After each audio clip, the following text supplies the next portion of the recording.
As Jesus was fulfilling his ministry, we are told that he was preaching the gospel from city to city throughout his earthly ministry. One of the greatest examples of his sermons is found in what we now call the Sermon on the Mount, which covers Matthew chapters 5 through 7. At the end of that sermon, Jesus made a statement that is very important to those of us living today, because Jesus made it very clear that these words were spoken to be heard and to be acted upon. And that if we are acting upon them, in other words, if we read through the Sermon on the Mount, we read through the Beatitudes, and we look at all 8 of them, and we assess and check them off one by one. Yes, I've heard you, Jesus. Yes, I'm doing this. And then we move to the 6, you have heard that it was said to them of old, but I say unto you.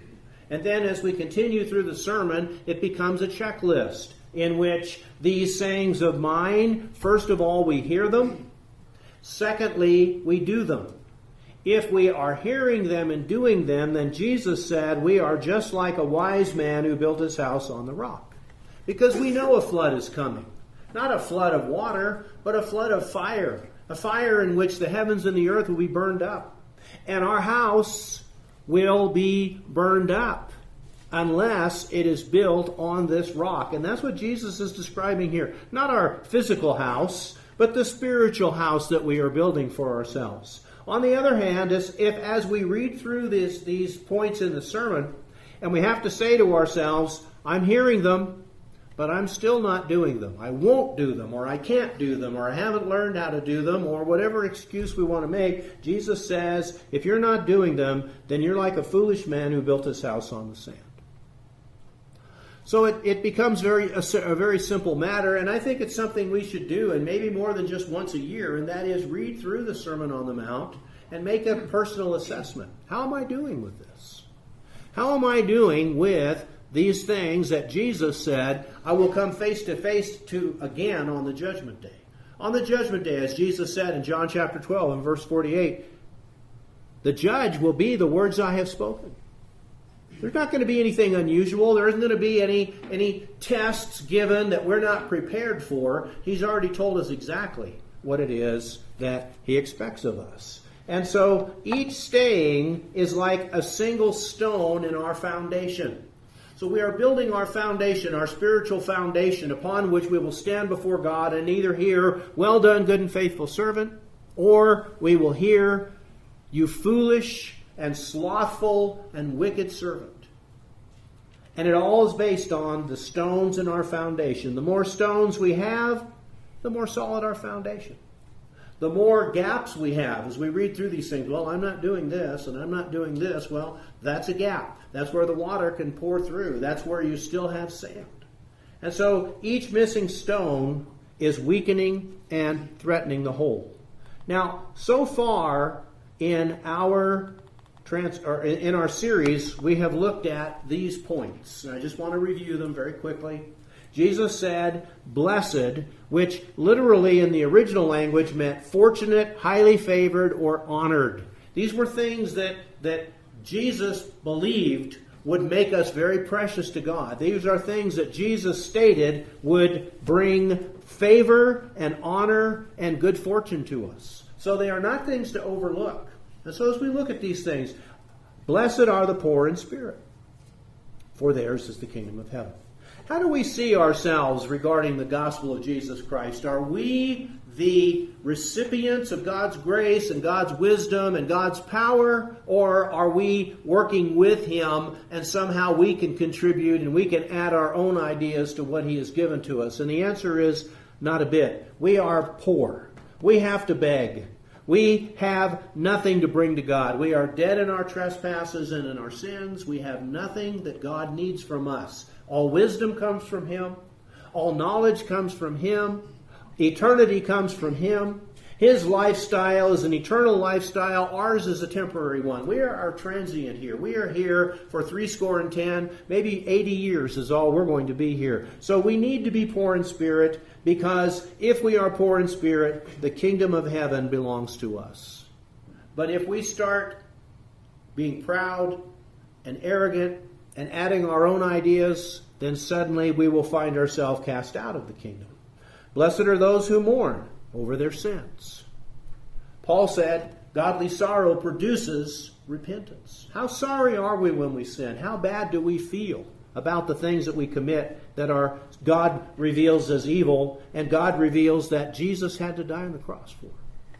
If Jesus had to die on the cross because I did these things, then I should I should be mourning over them, just like I would mourn over a mother or a father when they pass. And then there's the meek, those people who through strength are able to turn the other cheek. Those people who, because God has asked them to, not because they have to, not because they're weak, but because God has asked them to, just like Jesus, as he was mistreated, he was meek. He did not fight back. When he's reviled, he didn't revile again. He turned the other cheek. He went the second mile, and he's asked us to do the same thing. And then those who hunger and thirst for righteousness. Now, here's our first 4 stones. Would you say you have them? Are you meek? Are you poor in spirit? Are you mourning? Maybe you're saying, the first time I've ever heard of these things, I don't even know what they are. Well, if you haven't even heard them then you certainly have not yet started laying your foundation. And Peter said this, and I really like his statement here, if these things are yours and abound, they make you to be. That's how he put it when he talked about the 8 things we add to or 7 things we add to our faith. That if these things belong to you, and they abound, in other words, you're doing them, then they themselves appoint you to become. So these things appoint us to being in the kingdom, to being comforted, to inheriting the earth, and to being filled. This morning, we want to look at the merciful. In Matthew chapter 5 and verse 7, blessed are the merciful, for they shall obtain mercy. Would you say you're a merciful person? What does that mean to us? Do we show mercy in our home? Do we show mercy when we're driving in the car? Do we show mercy in our workplace? Do we show mercy in the church? We seek for mercy. We want God to be merciful to us. But if we want to obtain mercy, Jesus said, we have to be merciful. So this is a mighty stone in our foundation. I want God to be merciful to me. And the mercy that I receive from God will be directly related to the mercy that I give. James will say it. This will be our very last slide. But James says, judgment is without mercy to those who showed no mercy. So mercy is my ability to change God's demeanor toward me. The more acts of mercy I show, the more mercy will be shown to me on the judgment day. The harsher I am, the more contemptuous I am of other people, the more dismissive I am, the less that I care about the needs of other people. When I stand before God, that's how God will treat me. If you want God to treat you the way you treated that person on the road last time you treated someone badly on the road, or the way you treated your family member the last time they made a mistake, and instead of showing mercy, you were harsh and cruel and rude and obnoxious to them. Is that how you want God to treat you on the judgment day? Do you want God to treat you the way you treat the people around you who cause you problems, who sin against you, who make inconveniences to you? We have done many of these things to God. We have made things very inconvenient from God from time to time. Sometimes his name is blasphemed because of things that we do. Sometimes his plans, well laid, are damaged or destroyed like Saul did to him or like others have done to him. Nadab and Abihu did to him, and God had to strike them dead. How do we want God to treat us? Well, there's a standard definition of mercy, so let's take a look at the standard definition of mercy, and that is, it is kindness or goodwill toward the miserable and afflicted, joined with a desire to relieve them.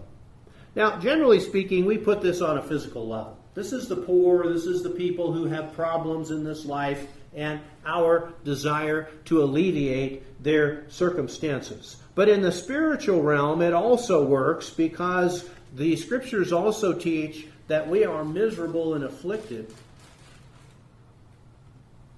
in our relationship with God. The wages of sin is death. These are not things that we have any control over. Before God ever created the heavens and the earth, when angels sinned, they were immediately cast down to chains of darkness. Sin is a terrible thing. The wages of sin, a single sin, is death. And so the misery of the life of people who have sinned, and yet God has kindness and goodwill toward them. So the basic idea is, first of all, feelings of tender compassion and pity. And second, the desire to relieve them. So that's what makes up mercy. Are you a merciful person? When you see people with problems, do you feel sorry for them? Or are you apathetic? You don't care?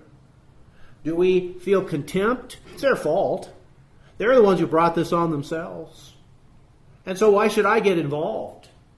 There's no pity there. There's no tender mercy there. Without pity, compassion, empathy, and sympathy, there can be no mercy. If I want God to have tender sympathy and compassion and mercy and pity to me on the judgment day, I've got to offer it now. If I don't have any pity, if I don't have any compassion, if I don't have any care and concern for the plight of other people, then that's exactly how God is going to treat me. Now, that's a pretty serious opportunity, and it's also a pretty serious threat. It's an opportunity because I can dial up God's mercy. I can make it louder and louder and louder. How? By becoming more merciful myself.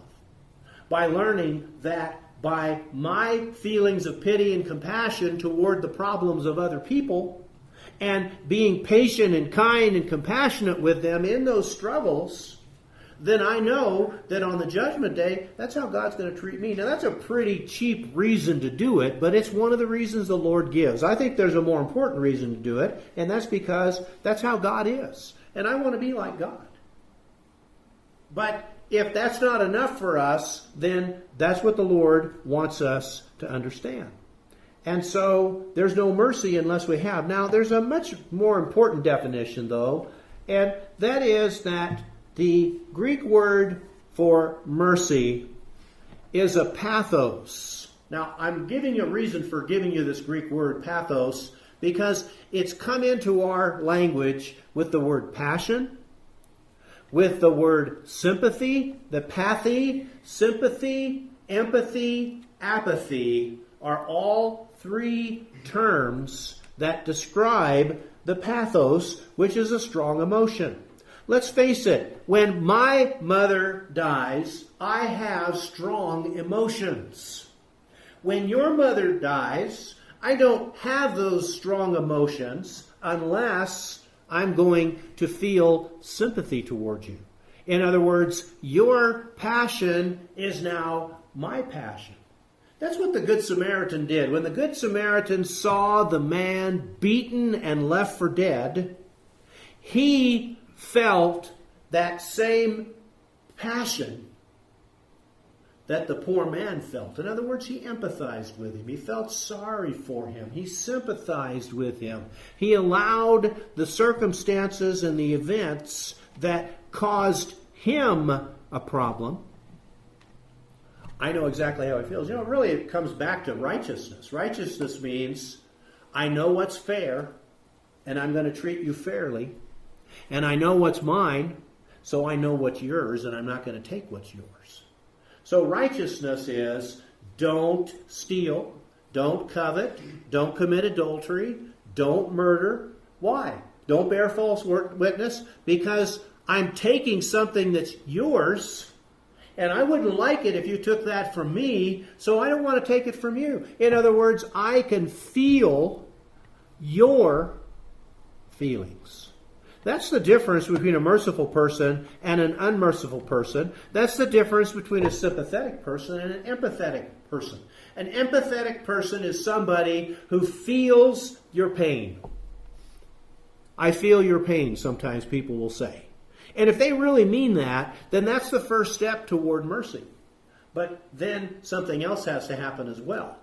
But let's keep the emotion roused by contact with an affliction which comes undeservedly on someone else. Now, I would challenge him on that because I think that the emotion can also be aroused even if they deserve it. Sometimes people do foolish things and they deserve what they're receiving.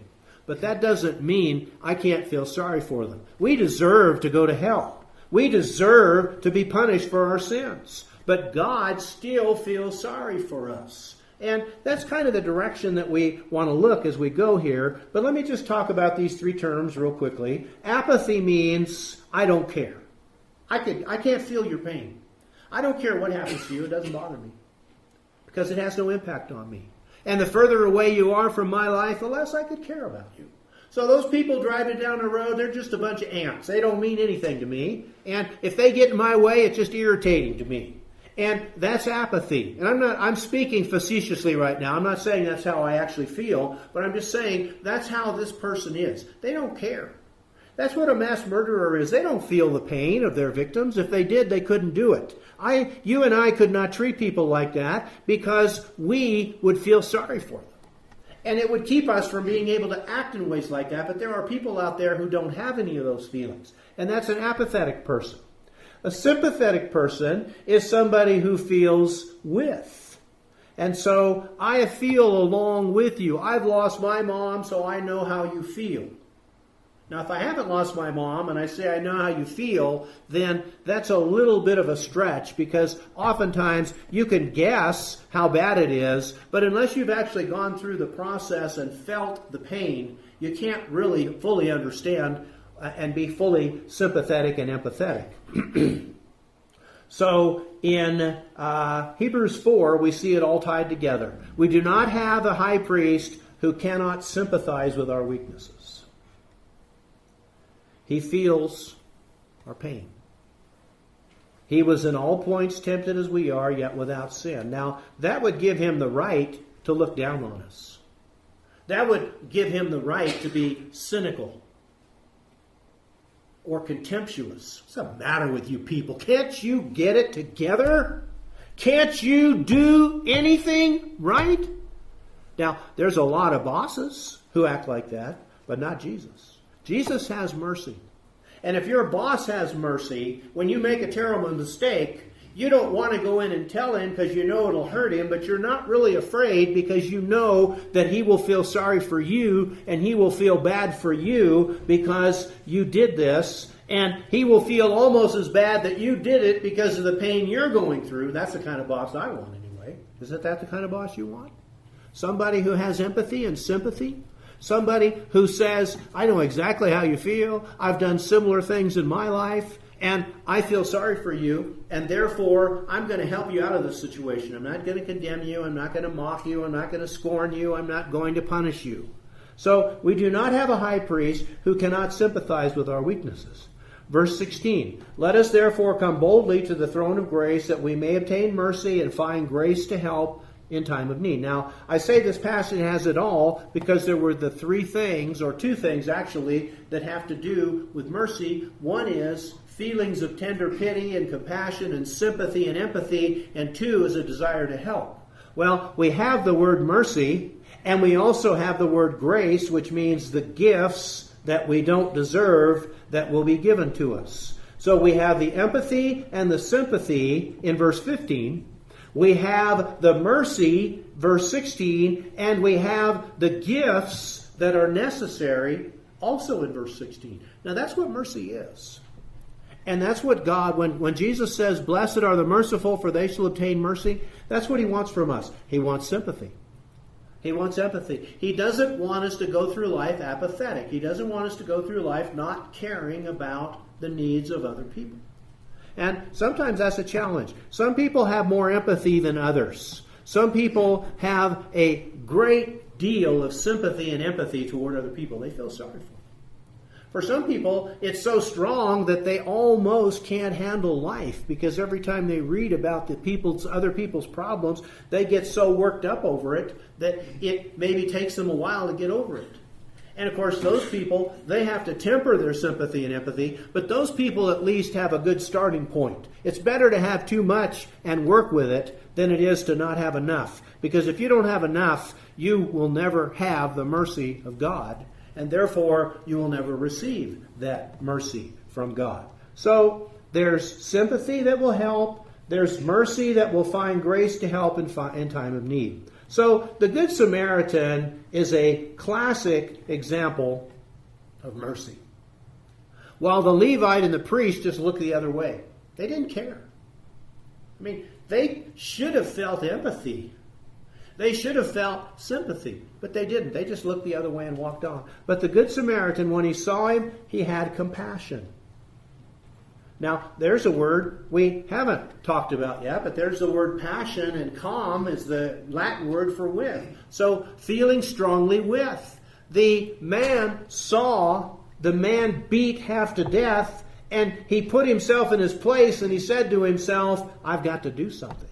So he went to him and bandaged his wounds, pouring on oil and wine. Then he set him on his own animal, and he walked. And then finally he brought him to the inn and took care of him. And then when he left, he gave 2 days' pay and said, if he needs anything else, take care of him. And if he spends more, well, I'll take care of that when I come back. That's the kind of mercy that Jesus wants us to have.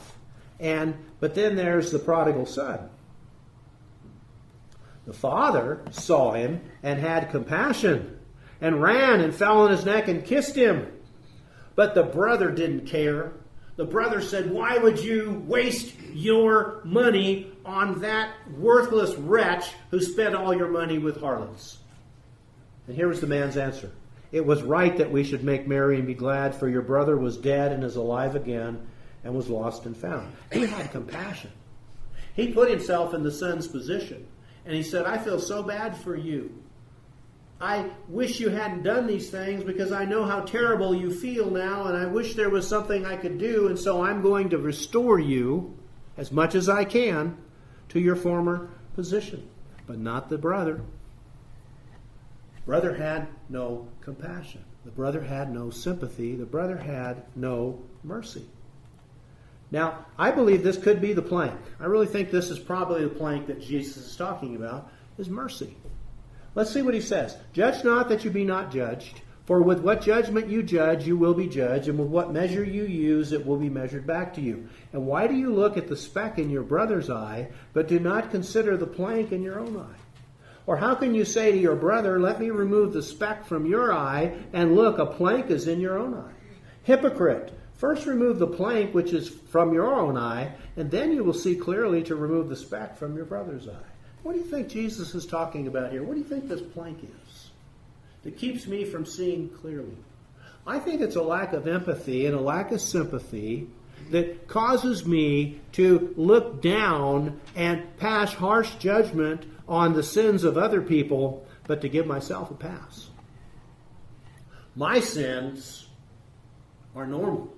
I don't know where we get this idea. My sins are normal. And anybody who has my sins and my weaknesses, I really feel sorry for. But if you don't have my sins, if you don't have I don't understand your weaknesses. Your weaknesses make no sense to me. Your weaknesses are disgusting. They're vile. They're just despicable. They make me sick. I can't even stand to look at you. You shouldn't even be alive. People like you shouldn't even exist. Now, that's what the apathetic person will say. And that's how, and the reason I'm talking like this is because that's exactly how the scribes and the Pharisees were. You remember that Pharisee who got up and said, I'm thankful that I'm not like everyone else, this adulterers and fornicators and extortioners and that miserable publican over there. And then Jesus says the miserable publican over there wouldn't even raise his eyes to heaven, but said, Father, be merciful to me, a sinner. And Jesus said, what? The publican went home justified. But the Pharisee with the plank in his eye couldn't see himself clearly, God didn't even forgive him of his sin. He couldn't see clearly. He was actually worse than the publican, but he couldn't see it. Because his sins were normal. Everybody had his sins, and everybody who had his sins were all in the same club. Pride, arrogance, greed. That's what these political people in the time of Christ, that's what they all had. And they looked down on the adulterers and the tax collectors and the wicked people. They saw them in a lower level. They couldn't gender any mercy. They couldn't gender any pity or any sympathy. And this is our struggle. We can easily look down on other people's weaknesses when there are strengths. If I have a strength, I don't see very clearly your weakness. So if I'm punctual, I don't understand you people who can't be punctual. If I say I'm going to do something and I do it, I don't understand you people who say you're going to do something and then you don't do it. If I am a good driver, I don't understand people who don't know how to drive well. They shouldn't be on the roads.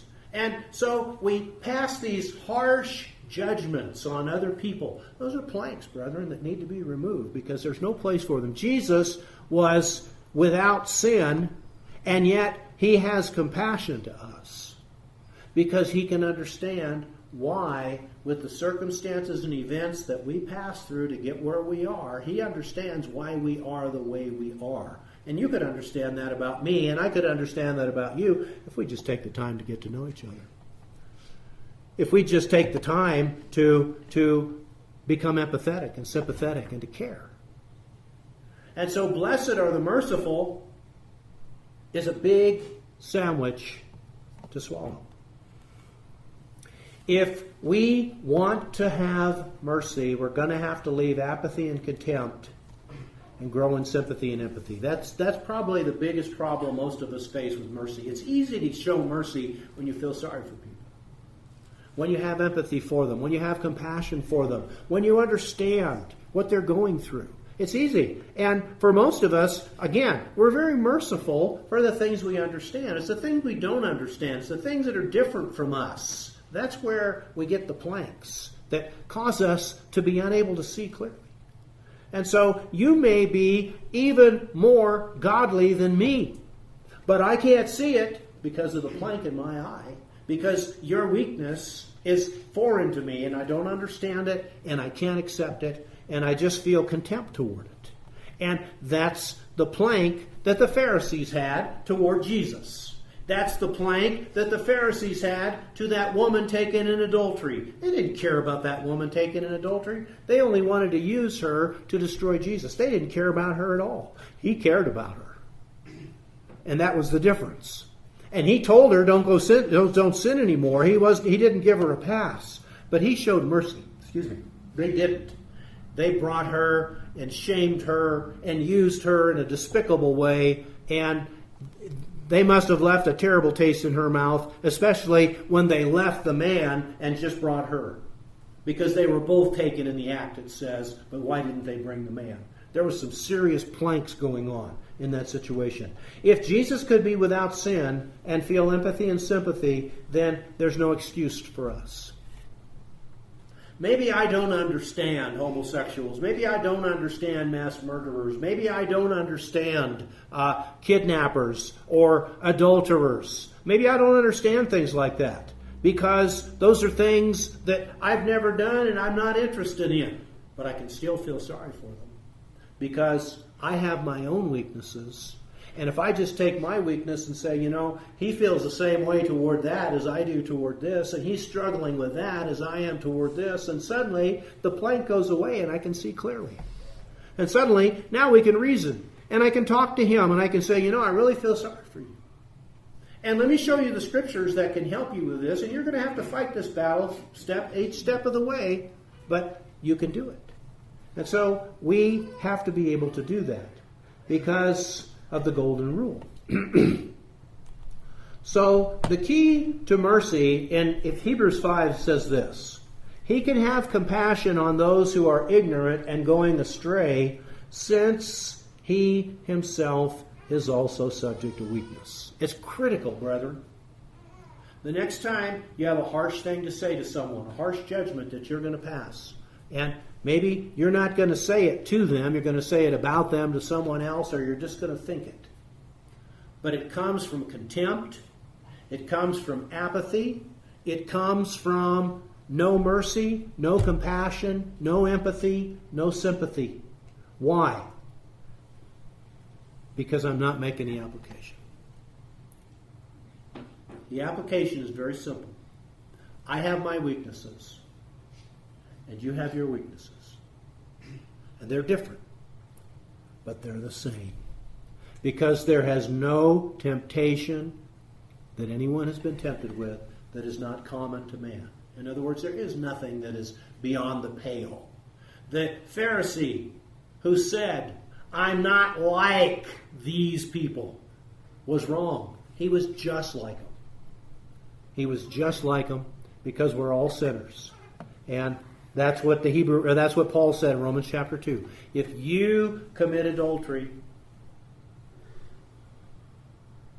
then you're no different than the idolater or the murderer or the blasphemer.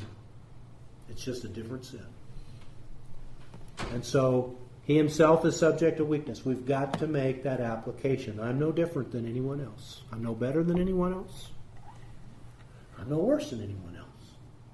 Now, Paul called himself the chief of sinners, but not in the sense of making himself, I'm worse than everyone else, but just to show that there's no limit to God's mercy and God's grace to people. So, the situation comes back to what we talked about with righteousness. That's mine. Well, if it's mine, then you have yours. And if you take what I have that's mine, I don't like it. So if I take what's yours, you're not going to like it. I mean, that's simple. That's simple, basic, what you need to learn as a person to get along in life. When what's mine, I want. I don't want you taking it. If you take it, that's unrighteous. So if it's my toy and you steal it, if it's my wife, if it's my life, if it's my possessions and you steal it, if it's my good name and you bear false witness, that's mine. Well, if I understand that's mine, then I understand that's yours. And that's not fair. If I understand what's not fair to me, then I need to learn what's not fair to you. And I need to not take what belongs to you. Just add sympathy and empathy, and we can resolve it. So mercy is founded on the ability to see that everybody's like me, regardless of their weakness.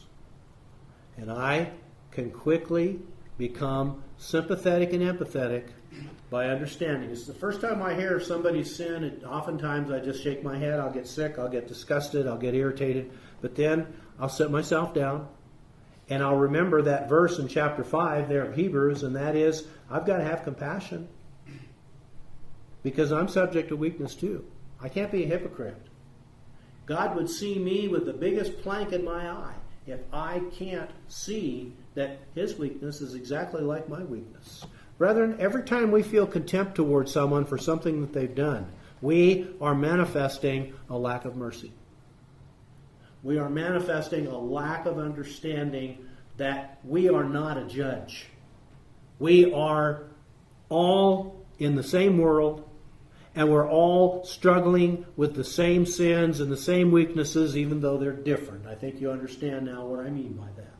Just because your sins are not my sins doesn't mean that I can't understand you.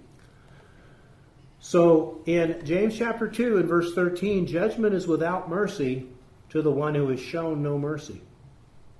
Mercy triumphs over judgment.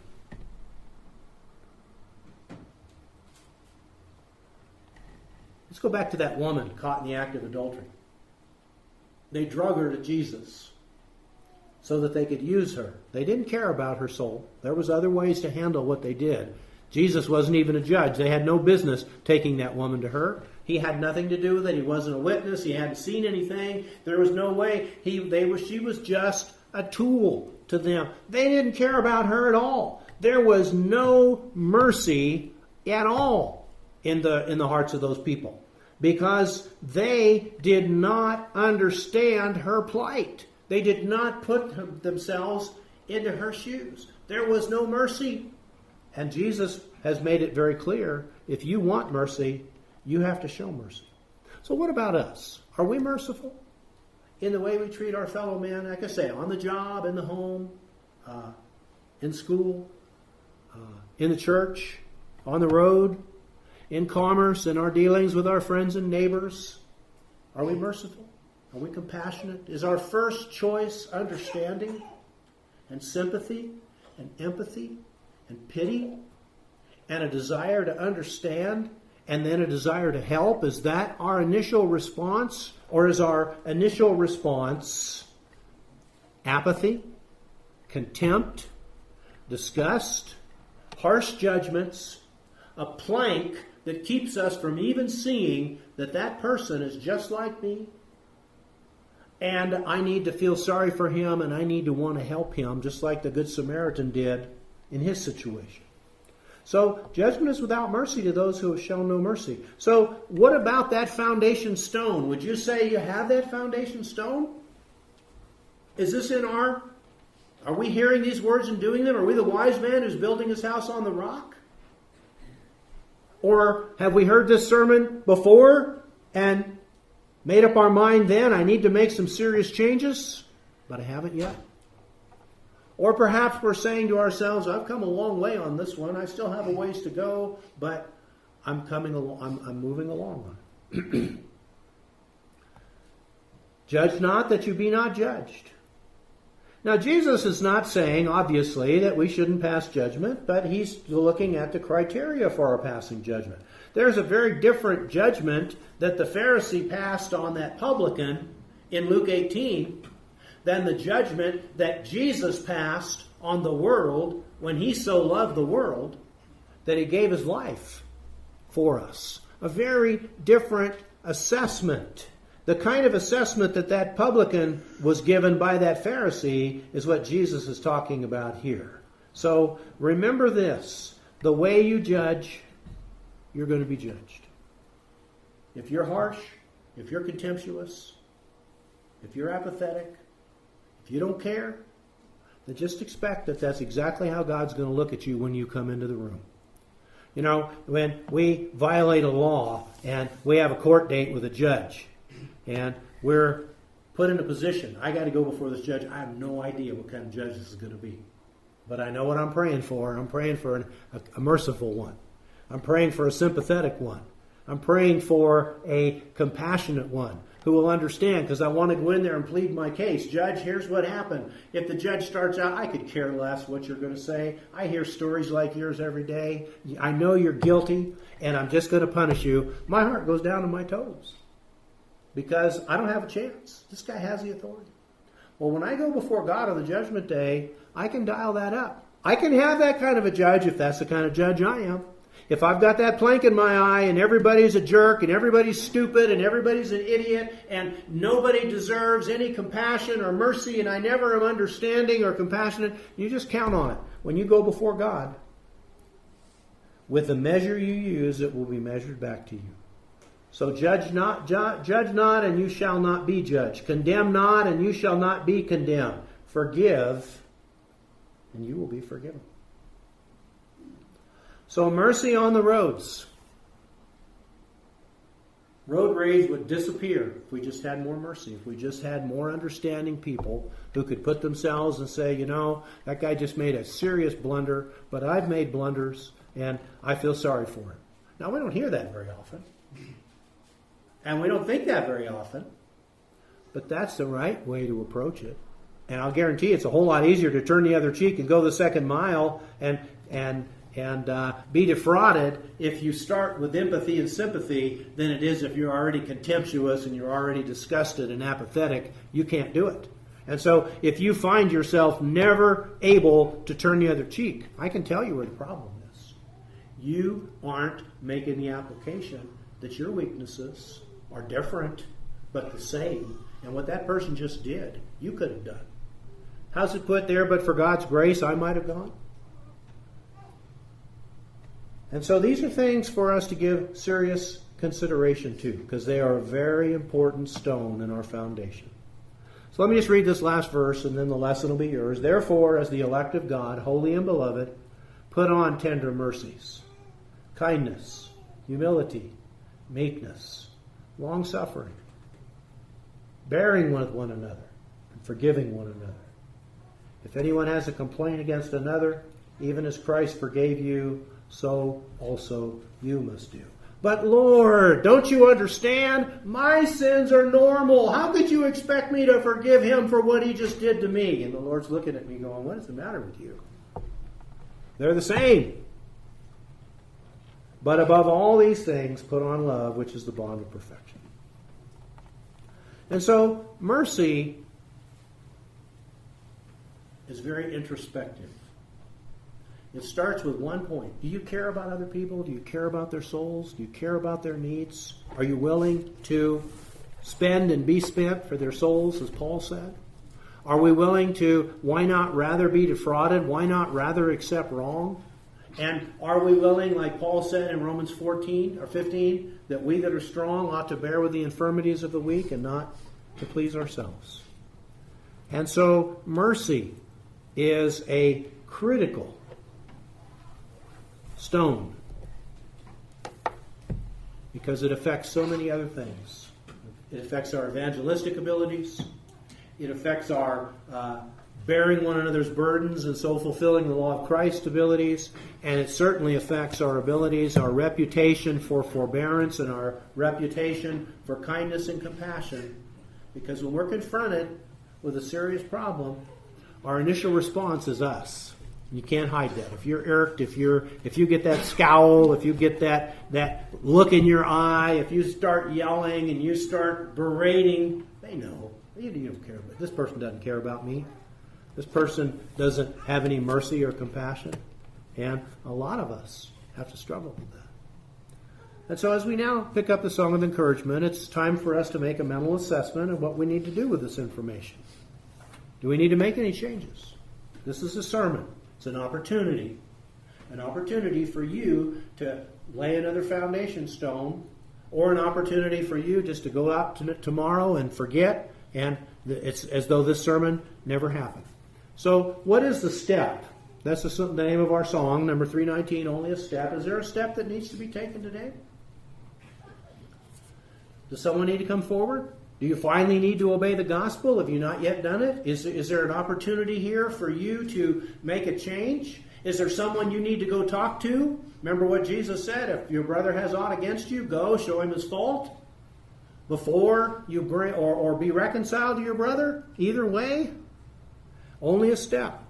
As we sing this song, we all need to be thinking about what steps do I need to take.